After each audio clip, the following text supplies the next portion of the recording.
شام میں نے حضور کی ولادت کے اتنی خوشیاں پھیل گئی اور اللہ نے ان کو اتنی قوت عطا فرما دی تھی، ایسی ان کو بصارت عطا فرما دی تھی کہ ان کو شام کے محلات وہاں بیٹھ کر نظر آ رہے تھے۔ تو یہ بھی اعجاز ہے حضور کی ولادت کا، یعنی حضور کی ولادت کا معجزہ دیکھیں تو حضور ابھی دنیا میں تشریف لائے ہیں، ابھی کوئی کلام بھی نہیں کیا، صرف دنیا میں ان کا آنا بھی معجزہ ہے۔ سو یہ وہ حیثیت ہے جسے سمجھنے کی ضرورت ہے، جس سے ہمیں یہ اندازہ ہوتا ہے کہ جہاں ان کی سیرت طیبہ قابل عمل اور قابل تقریر ہے ان کی سنت، وہاں ان کی یہ حیثیت بھی ماننے والی ہے کہ اگرچہ وہ آئے اسی پروسیس سے ہیں جیسے عام بندے دنیا میں آتے ہیں، اسی طرح دنیا میں وہ تشریف لائے، لیکن ان کا آنا بھی ہماری طرح کا نہیں ہو سکتا، وہ ہم سے الگ ہے۔ حضور علیہ السلام کو ننگا ہونے کی حالت میں کسی نے دیکھا ہی نہیں، حضور خود ارشاد فرماتے ہیں میرے صدر کو کسی نے نہیں دیکھا۔ تو پھر یہ کیسے مماثلت ہے؟ یہاں تو بچے پیدا ہوتے ہیں تو بدبوئیں آتی ہیں، اور حضور علیہ السلام دنیا میں تشریف لائے تو خوشبوئیں تو نبی پاک صلی اللہ علیہ وسلم کے اس بھی بیٹھتا، حضور علیہ السلام کے ساتھ سفر بھی کرتے، بعض اوقات آگے بھی بیٹھنا پڑتا، تو کبھی کسی صحابی نے یہ نہیں کہا کہ وہ ہم جیسے ہیں۔ اور حضور علیہ السلام نے بھی جب صحابہ نے حضور کی طرف دیکھ کر روزے رکھنے شروع کیے تو حضور نے ملاحظہ فرمایا کہ لڑکھڑا رہے ہیں، تو فرمایا کہ یہ کیا ہو رہا ہے؟ تو عرض کیا حضور ہم نے بھی وہی کام شروع کیا ہے جو آپ نے۔ تو حضور علیہ السلام نے فرمایا ایکم مثلی، تم میں کون ہے جو میری طرح ہے؟ مجھے تو میرا رب کھلاتا اور پلاتا ہے۔ تو یہ انبیاء کرام علیہ السلام کی حیثیات وہ نہیں ہوتی جو عام مخلوق کی ہوتی ہیں، بالخصوص نبی مکرم صلی اللہ علیہ وآلہ وسلم کی جو حیثیت ہے کہ حضور دنیا میں تشریف لائے، پھر آپ کا بچپن اور پھر آپ نے جس طرح سے زندگی گزاری، جو اعلان نبوت کے پہلے 40 سال ہیں ان میں بھی اگر آپ دیکھیں، اگرچہ اعلان نبوت نہیں فرمایا باقاعدہ طور پر، لیکن زندگی ایسی گزاری ہے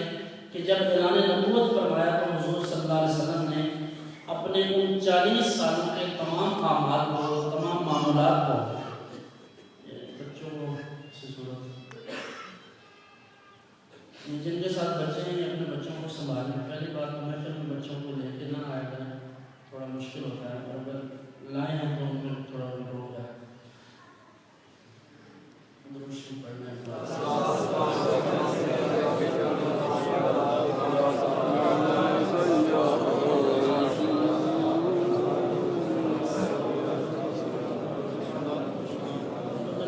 صلی اللہ علیہ وآلہ وسلم نے اپنی پچھلی حیات طیبہ کو 40 سالوں کو بطور دلیل پیش کیا، تمام معمولات کو اور تمام اپنے افعال کو سامنے رکھتے ہوئے ان سے پوچھا کہ میں نے اتنا وقت تمہارے اندر گزارا ہے تو تم بتاؤ کبھی میں نے جھوٹ بولا ہے، کبھی وعدہ خلافی کی ہے، کبھی امانت میں خیانت کی ہے؟ تو یقیناً ایسا کچھ نہیں تھا۔ اس کے بعد حضور علیہ السلام نے اعلان نبوت کیا، پھر بھی کسی کو، کفار میں سے بھی کسی کو یہ جرأت نہ ہوئی کہ وہ یہ کہتے کہ آپ کے سارے کام ہماری طرح کے ہیں، ہم بھی آپ جیسے ہیں آپ، لیکن اگر کسی نے کہا تو اللہ تعالیٰ نے ان کا کہنا جو تھا اس کا رد کر دیا۔ تو یہ ایسا موقع ہوتا ہے جیسے 12 ربیع الاول ہے، یہ ہر لحاظ سے خوشی بھی ہے حضور کی ولادت پر، لیکن ایک تجدید عہد کا دن بھی ہے کہ ہم یہ بھی دیکھیں کہ نبی پاک صلی اللہ علیہ وسلم جب تشریف لائے کس طرح سے حضور نے اپنا پیغام کائنات میں پہنچایا، اور کس انداز سے حضور نے تبلیغ فرمائی، اور کیا مشکلات آئیں، اور آج کا جو جدید دور ہے اس میں حضور علیہ السلام کی سیرت طیبہ ہماری کتنی رہنمائی کرتی ہے، اور ہم کتنا جڑے ہوئے ہیں حضور کے سیرت طیبہ سے، آپ کی تعلیمات سے۔ یہ محاسبہ کرنے کا وقت ہے، اپنے بارے میں سوچنے کا وقت ہے کہ ایک طرف ہم یہ مانتے ہیں اور ہمیں یہ پتہ بھی ہے کہ حضور علیہ السلام کے معجزات، آپ کی حیثیت اور آپ کی مہربانیاں امت پر، اور اللہ تعالیٰ نے جو آپ کو مقام اور مرتبہ عطا فرمایا اس پر ہم خوش بھی ہوتے ہیں، اللہ کا شکر ادا کرتے ہیں کہ حضور کو جو مقام مرتبہ اللہ نے عطا فرمایا وہ کسی اور کا نہیں ہے، لیکن دوسری طرف اتنے اعلیٰ نبی ہمیں عطا ہوں اور حضور علیہ السلام کی تعلیمات بھی ہم میں موجود ہوں، لیکن کیا وجہ ہے کہ ہم دنیا کی بدترین قوموں میں سے شمار ہوئے ہیں؟ تو تو اس کا مطلب یہ ہے کہ یہ لمحہ فکریہ ہے کہ وہ شخصیت جن کے بارے میں آج بھی ویسٹ اس بات کو مانتا ہے کہ اگر دنیا میں کوئی شخص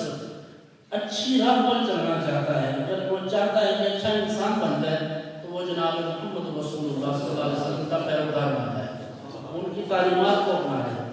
تو مغرب جنہوں نے ہماری مخالفت کرنے تھے، وہ حضور علیہ السلام کی سیرت طیبہ سے، آپ کی زندگی سے، آپ کے خلفائے راشدین کی زندگیوں پر پی ایچ ڈی کر لی انہوں نے باقاعدہ تھیسز لکھے اور یہ تحقیق کی کہ اگر دنیا میں کوئی شخص کامیاب ہونا چاہتا ہے تو وہ نظام قائم کرے جو نظام خلافت تھا۔ تو آج اگر مسلمان مار کھا رہے ہیں یا کسی حوالے سے کمزور ہیں، مغلوب ہیں، تو اس کا مطلب یہ ہے کہ ہمارے اندر کمزوری ہے۔ ہم نے حضور علیہ السلام کی محبت سے گردنیں بھی لوگوں نے، سر بھی ہلائے ہیں، بازو بھی ہلائے ہیں، سب کچھ کیا کچھ محفلوں میں لوگ آ کے عقیدت محبت کے رنگ میں کرتے، لیکن ایک نہیں کیا تو ہم نے اس عمل کو، اس تعلیم کو جو حضور نے ہمیں عطا فرمائی تھی، اس کو اپنے قریب نہیں کیا۔ آج آپ دیکھیں نا میلاد کے نام پر، ابھی یہ ماہ ربیع الاول آتا ہے تو پہلے لوگ درود السلام کا اہتمام کرتے تھے، واعظ نصیحت بھی ہوتی تھی، نعت خوانی بھی ہوتی تھی، قرآن پاک پڑھتے تھے لوگ، اور ہم نے خیر اتنا وہ نہیں وقت دیکھا سادگی کا، لیکن ہم سنتے ہیں بزرگوں سے کہ لوگ میلاد شریف کے جلوس میں جو جاتے تھے تو وہ رو رہے ہوتے تھے اور درود السلام اس انداز سے پڑھتے تھے اور وہ حضور کی محبت سے اس طرح سرشار تھے کہ وہ روتے تھے اور حضور کی بارگاہ میں اسلامی عقیدت پیش کرتے تھے۔ لیکن آج آپ دیکھتے ہیں کیا رہا ہے، آج آپ بازار میں نکلیں تو میلاد کے نام پر ڈھول بج رہے ہیں اور میلاد کے نام پر رقص ہو رہا ہے، نوجوان ناچ رہے ہیں، یا ایسی دھنیں بنا دی گئی ہیں، ایسی طرزیں کہ جو بالکل گانوں سے نکلی ہیں۔ اور نعت خوان کیونکہ موسٹلی نعت خوان طرز سنتے ہیں گانے کی، پھر اس کے اوپر اس کو نعت کو فٹ کرتے ہیں، پھر اس کو لوگوں کے سامنے پڑھتے ہیں۔ تو جو لوگ عموماً گانے، ہمارے ہاں تو ویسے بھی آپ کو پتہ ہے، کوئی ٹریکٹر پہ جاتا ہے تو وہ بھی گانا لگا لیتا ہے، کوئی گاڑی میں ہوتا ہے تو وہ بھی اونچی آواز سے، یا رکشہ ڈرائیور ہے تو وہ بھی لگا لیتا ہے، تو عام لوگوں کے کانوں میں بھی جو گانے کی آوازیں وہ آتی رہتی ہے، جس سے جب وہ نعت خوان وہ طرز لگاتا ہے تو عام بندے کو بھی اس سے اندازہ ہو جاتا ہے کہ یہ فلاں گانے کی طرز ہے، اور یہ عام محفلوں میں ہوتا ہے، جبکہ ہمارے فقہاء نے اس سے منع کیا ہے کہ ایسی نعت پڑھنا، نعت شریعت کی بغاوت کی بو آ رہی ہو، لیکن المیہ ہمارے ہزاروں سامعین کرام، داڑھی والے، بغیر داڑھی کے، ہر طرح کے لوگ، ہر طبقے کے، ایسی تمام کی تمام خرافات باقاعدہ سنتے رہتے ہیں اور خاموش تماشائی بنے رہتے ہیں، نہ تو ایسی مجلس سے واک آؤٹ کرتے ہیں، نہ اس نعت خوان کو سمجھاتے ہیں، اور نہ منتظمین سے بات کرتے ہیں کہ یہ کیا ہو رہا ہے میلاد کے نام پر۔ اندازہ کریں، نبی مکرم صلی اللہ علیہ وسلم فرمائیں کہ مجھے تو یہ آلات موسیقی توڑنے کے لیے بھیجا گیا ہے کہ میں تو یہ توڑنے آیا ہوں۔ جس نبی نے ان کو توڑنے کا حکم فرمایا ہو، انہی کا نام لے کر وہ بجائے جائیں، تو پھر یہ حضور علیہ السلام کی امت کس طرف جا رہی ہے؟ پھر ہمیں یہ سوچنا چاہیے، پھر ہمارا تعلق حضور سے مضبوط تو نہ ہوا، ہمارا تعلق تو کمزور ہو رہا ہے۔ اگر ہمارا تعلق کمزور نہ ہوتا، مضبوط ہوتا، تو آج ہم اقوام عالم پر غالب ہوتے۔ آج فلسطین میں جو ہو رہا ہے وہ نہ ہوتا، آج برما میں جو مسلمانوں کی چمڑیاں اتاری جا رہی ہیں، آج یہ نہ ہوتا۔ یہ امت مسلمہ کے ساتھ اسی لیے ہو رہا ہے کہ ہمارے اعمال کمزور ہیں، ہم نے اپنی کوتاہیوں کی طرف نہیں دیکھا، ہم صرف میٹھی باتیں سننے کے آتے ہیں، وہ چیزیں جو ہماری طبیعت کے خلاف نہ ہو۔ جو عمل مجھے اچھا لگے وہ اسلام ہے، جو مجھے اچھا نہ لگے وہ اسلام نہیں ہے، اور یہ عمومی مزاج ہے، ائمہ خطباء کے بھی، پیران نظام کے بھی، اور نعت خوانوں کے بھی، عوام الناس کے بھی، سب کا اپنا مزاج ہے کہ جسے جو بات اچھی لگے وہ کہتا ہے میں دین کا کام کرتا ہوں اور کوئی دین کا کام نہیں کرتا۔ تو یہ کام نہیں ہونا چاہیے، دل میں اتنی گنجائش ہونی چاہیے کہ جو لوگ نماز پڑھتے ہیں، جو اللہ اور اس کے رسول کی اطاعت کر رہے ہیں، ان کا نام نہیں ہے دنیا میں۔ جیسے حدیث میں ایسے بندے پر حضور علیہ السلام نے رشک فرمایا، فرمایا قابل رشک شخص ہے وہ جسے لوگ نہیں جانتے لیکن وہ نمازیں بڑی پڑھتا ہے۔ لا یشار الیہ بالاصابع، جسے انگلیوں سے لوگ اشارے نہیں کرتے، اس کا پتہ ہی نہیں کسی کو، لیکن وہ اللہ کو راضی کرتا ہے ایک کونے میں بیٹھ کر، اور اس کا سامان دنیا کم ہے، اس کے پاس پیسے بھی زیادہ نہیں ہیں، وہ اپنی گزر اوقات کرتا ہے بس خاموشی سے، اور جتنا رزق اللہ نے اسے دیا ہے وہ اس پر اللہ سے راضی ہے، اللہ سے گلہ نہیں کرتا، مزید مانگتا بھی نہیں ہے، حالانکہ وہ مانگے تو اللہ اور دے دے، لیکن مانگتا نہیں ہے۔ تو حضور صلی اللہ علیہ وسلم نے ایسے لوگوں کے بارے میں فضائل ان کے بیان فرمایا، لیکن ہمارے یہاں ان لوگوں کی بھی گنجائش نہیں ہے معاشرے میں، ایسے لوگوں کو ویسے کہا جاتا ہے یہ تو خشک لوگ ہیں، خشک۔ خدا کے لیے میلاد کریں لیکن اسلام کی اصل شکل کو مسخ نہ کریں، میلاد کے نام پر بدعات نہ کریں۔ رات میں نے بھی سنا، ہمارے بھی اس علاقے میں کچھ جگہوں پر اس طرح لوگوں نے اونچی آواز سے، اب اگر آپ ساری رات لوگوں کو اونچی آواز میں لاؤڈ اسپیکر چلائیں گے یا لیپ وغیرہ لگائیں گے تو بیماروں کا کیا حال ہے؟ اور وہاں جو حضور علیہ السلام ہمارے لیے رحمت بن کر آئے ہیں، اور اوبیسلی رحمت کا یہی تقاضا تھا کہ حضور علیہ السلام نماز کو مختصر فرما دیں، اور نماز تو اللہ کی عبادت ہے نا جی، نماز اللہ کی عبادت ہے، اور حضور نماز پڑھ رہے ہوں اور اللہ کی نماز پڑھ رہے ہوں تو حق تو یہ بنتا ہے کہ ساری کائنات کے کام رک جائیں لیکن حضور کی نماز چلتی رہے، لیکن حضور اپنی امت کو یہ تعلیم دیتے ہیں کہ میں بھی مختصر کرتا ہوں، ان بوڑھوں کے لیے، ان بچوں کے لیے، بچوں کے رونے کی آواز آتی ہے تو حضور مہربانی فرماتے ہیں۔ حضور علیہ السلام نے بلکہ ہمارے تو فقہا نے باقاعدہ یہ مسائل لکھے ہوئے ہیں، تو ایک طرف نماز اور حضور اختصار فرمائیں، اور دوسری طرف ہم کہ ہمارا سلامی ختم نہ ہو 2 گھنٹے اور لوگوں کی جان نکل جائے، ہماری محفلیں نہیں ختم ہوتی ہیں، ہماری تقریریں اتنی لمبی ہیں کہ لوگ مصیبت میں پڑ جاتے ہیں، لوگ کہتے ہیں کسی طرح جان چھوٹ جائے۔ تو اگر یہ ماحول نہیں بدلے گا تو نتیجہ یہی نکلے گا کہ ہمارے نوجوان جو یونیورسٹی اور کالج کا رخ کریں گے وہ کبھی ہمارے ہاتھ میں نہیں آئیں گے، وہ کبھی مسجدوں کا رخ نہیں کریں گے۔ اگر مسجدوں کا اور خانقاہوں کا اور ان علمی مجالس کا ماحول نہیں بدلے گا تو ہماری نسلیں لوگ کبھی بھی ہماری طرف نہیں آئیں گے۔ ان کے پاس ویسے، ان کے لیے ہمارے پاس ویسے بھی کوئی خاص پیکیج نہیں ہے ہمارے لوگوں کے پاس، تو اس لیے اگر سنجیدگی سے حکمت عملی کے ساتھ اور پوری قوت کے ساتھ ان ساری چیزوں کا مقابلہ نہیں کیا جائے گا تو نتیجہ یہی نکلے گا کہ جب کوئی ہندوستان سے یا کسی اور جگہ سے کوئی غیر مسلم آتا ہے، شوبز سے اس کا تعلق ہوتا ہے، تو کیا گاڑی والے اور کیا بے گاڑی، اور کیا نمازی اور کیا بے نمازی، اور ہر طرح کے طبقات اس کی زیارت کے لیے ایسے جاتے ہیں کہ جیسے کوئی جنت کا دروازہ کھل گیا ہے۔ تو اب مجھے یہ بتائیں کہ اگر ہماری ان محافل سے، ان خانقاہوں سے اتنی بھی تربیت نہ ہو سکے کہ ہمارے لوگ ان چیزوں کا فرق بھی محسوس نہ کریں۔ اب ایک جگہ پر لکھا تھا وہاں لاہور میں، میں نے خود یہ اشتہار پڑھا، کوئی عیسائی تھا، اس نے لکھا ہوا تھا کہ یہاں دم کیا جاتا ہے فلاں فلاں دن، اندھوں کو ہم آنکھیں دیں گے، کوڑوں کو صحیح کر دیں گے، جو جو مرض ہوگا دور ہو جائے گا، آپ ایک دفعہ ہمارے پاس آئیں۔ اور اسی دوران وہاں پہ 2 مسلمان نوجوان آئے اور انہوں نے اشتہار پڑھا، ان کا یار نمبر نوٹ کرو یہاں پہ چلیں گے۔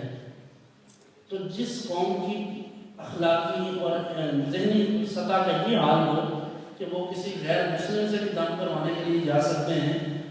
تو جب ان سے کوئی اسلام کے نام پر دم کی بات کرتا ہے تو وہ تو آنکھیں بند کر کے چلے جاتے ہیں۔ اور دم کے نام پر کیا کیا کچھ نہیں ہوتا، آپ جانتے ہیں کہ جب دم ہوتا ہے، آج کل تو دم بھی لاؤڈ اسپیکر پہ ہو رہا ہے، پہلے تو لوگ دم کہتے ہیں کسی کو پڑھ کے اس کو پھونک مار دیتے ہیں، اب انہوں نے کہا جدید دور ہے ہم دم بھی IT کا کریں گے، آپ کو انفارمیشن ٹیکنالوجی میں دم کریں گے، تو اب اس سے بھی جدید دم یہ ہوگا کہ وہ دم انٹرنیٹ پہ ڈال دیں گے، جس نے پڑھ لیا اس کو دم ہو گیا۔ یہ تو مذاق ہے، قرآن کی اور حدیث کی تعلیمات کا مذاق ہے۔ دم وہ چیز ہے جو حدیث سے ثابت ہے، اور اس کا یہ مطلب تھا کہ کسی نے قرآن کی آیت پڑھی، سورت پڑھی اور کسی کے اوپر پھونک مار دی، تو یہ کلام اللہ ہے، اس میں شفا ہے، اس میں کوئی شک شبہ نہیں ہے، کوئی دوسری رائے نہیں ہے۔ لیکن اگر وہ دم جو ہے وہ صرف دم نہ رہے بلکہ وہ اس سے بڑھ کر طریقت کا مقامات طے کرنے شروع ہو جائیں اور کہا جائے کہ یہ قطب دوران ہیں، مجھے کسی نے کہا فلاں صاحب سوئے نہیں ہے اتنے سال تو یہ تو بہت بڑے ولی ہیں، میں نے یہ نہ سنا تو بیماری ہے بھائی، یہ ولایت تھوڑی ہے۔ اب لوگوں کا یہ حال ہے، ہمارے ذہنی یعنی ضعیف الاعتقادی کا یہ حال ہے کہ جو بیماری اور چیز ہے، ولایت اور چیز ہے۔ اللہ تعالیٰ نے جو ہمیں سسٹم عطا فرمایا ہے، حضور علیہ السلام جو نظام لے کر آئے ہیں، اس میں ان چیزوں کی ایسی گنجائش نہیں تھی جو ہم نے کر دیا ہے۔ دم ایک حد تک جائز تھا، تعویذ ایک حد تک جائز تھا، لیکن اب تعویذ کو دین بنا دیا۔ اب لوگ نماز پڑھتے نہیں اور تعویذ لینے آ جاتے ہیں۔ تو میرے پاس بھی یہاں جو ہمارے پاس آتے ہیں ان سب سے بھی یہ کہتا ہوں، یہ تعویذ سے اور دم سے اثر نہیں ہوگا جب تک اللہ نہیں چاہے گا۔ کسی کی دوا میں اور دعا میں اثر تبھی ہوگا نا جب اللہ تعالیٰ کسی کو شفا عطا فرمائے۔ تو ہمارا جو مقصد ہے اس دنیا میں آنے کا وہ تو ہے اللہ کی معرفت، لیعرفون، یعنی اللہ کو جاننا، عبادت کرنا، اس کی پہچان حاصل کرنا۔ تو ہم جو کر رہے ہیں یہ تو بالکل اس کا اپوزٹ ہے۔ ہمارے یہاں محفلوں کو شہرت کا ذریعہ بنایا گیا ہے۔ ایک وقت تھا کہ یہ گلوکار جو ہوتے تھے، اداکار ہوتے تھے، اور یہ تھیٹر والے سارے، ان کے پوسٹرز لگتے تھے، ان کے تصاویر لگتے تھے۔ پھر ایک دور آیا کہ نعت خوانوں کے لیے یہ سلسلہ ہوا۔ اب ایسا طوفان بدتمیزی آیا کہ لوگوں نے علماء اور مشائخ کو بھی اسی پول پہ لٹکایا ہے جہاں دوسری طرف تھیٹر والے لٹکے ہیں۔ اور طرفہ یہ کہ اگر کوئی بات کرے تو ہمارے لوگ